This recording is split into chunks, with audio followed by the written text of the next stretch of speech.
I'm Mahdi Shaheeb Sher. My website is www.mahdishaheebsher.com. I think one of my interests in the world as Mahdi Shaheeb Sher is kind of the European political parties and the European politics that are involved in European decisions at the moment. I think we do have a growing far-right movement in Europe that is taking charge of the European Union. And its kind of traditions, principles. I think the most powerful person in the European Union is Mary Le Pen. I think that she has good credit with her politics because she appeals to a popular vote that is maybe far right, but I think it appeals to people, whereas maybe the other politics are disenfranchised. So I think Mary Le Pen is quite powerful at the moment. I think she should be supported in some of her politics around around Europe. I think she's had influence in Great Britain as well with the Brexit and Britain's exit from Europe. I think this could be a permanent exit from Europe. So it's very influential in that respect as well. So I think that she should be recognised and admired, and I think she is quite influential. I think most of her influence is maybe with Germany and maybe with the Christian Democrat Party, but I think with Germany, she has changed the tune to maybe kind of a policy looking abroad. And I think she has changed kind of the policies that Europe has been traditionally working with. And I think she's very powerful and influential in France as well. I think France has traditionally been inward looking, but I think Mary Le Pen's influential policies and views, and I think her view around the world has led to France being more engaged in places like Algeria. I think that's a place it wants to dominate as a country. So I think France has now become maybe more expansionist, and I think that's quite interesting as well. I think the reason that the far-right movement is important now is because most of the industries are protectionist. Most of the economies that we have in the West have unfortunately become old and useless, and they've had to resort to protectionism. And I think with these views, there is a far-right tendency. So I think that Europe has lost its competitiveness in the world, and this can be seen with the big shift of wealth from the West to the East. It's equivalent to maybe $3 trillion of wealth that's moved from the West to the East.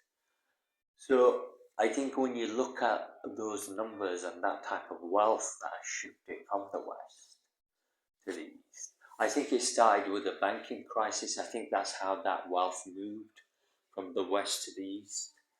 But I think with that Western banking crisis, we saw a big shift of wealth from the West, who took it for granted for over 70 years, and now it's disappeared to the East. And I think the Eastern countries like India and China have risen as economic power blocks, and quite advanced ones, and probably permanent ones. If you scrutinize these economies, they are quite permanent in how they've developed.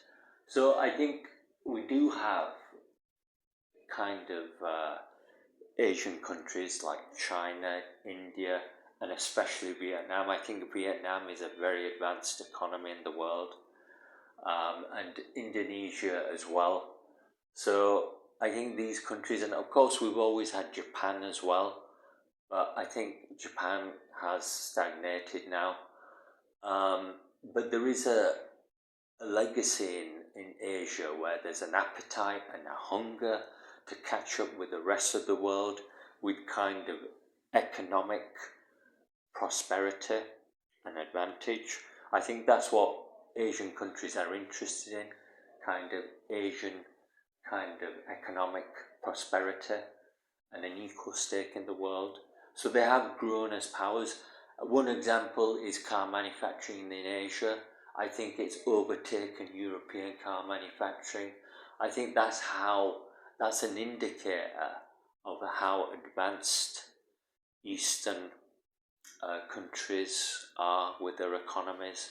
We have Hyundai and Kia and all of those automotive industries all over Asia with mass production of automobiles, and that has actually overtaken European automotive industry. And of course the European automotive industry was the largest in the world. So I think when you consider that kind of development, and when you see that kind of development, I think you kind of see that actually Asia has done quite well in developing its economies, and I think it's done exceptionally well. And the concern, of course, is that there has been a significant transfer of wealth from the west to the east, and I think that's probably permanent. So I think that's one of my considerations with why the far-right party has been so influential in Europe, because it's probably behind some of these decisions with the Western banking crisis, with austerity, global energy supplies and oil supplies and food security, and rice and bread and various other things, and also consumer spending and retail. Retail has changed now. It's not what it is now. I think it's dominated by food outlets and eating out rather than traditional retail.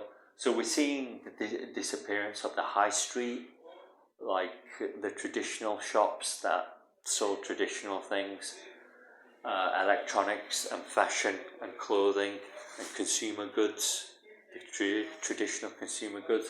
And I think they're being replaced by other things like new automotive industry, kind of food outlets, maybe coffee shops as well.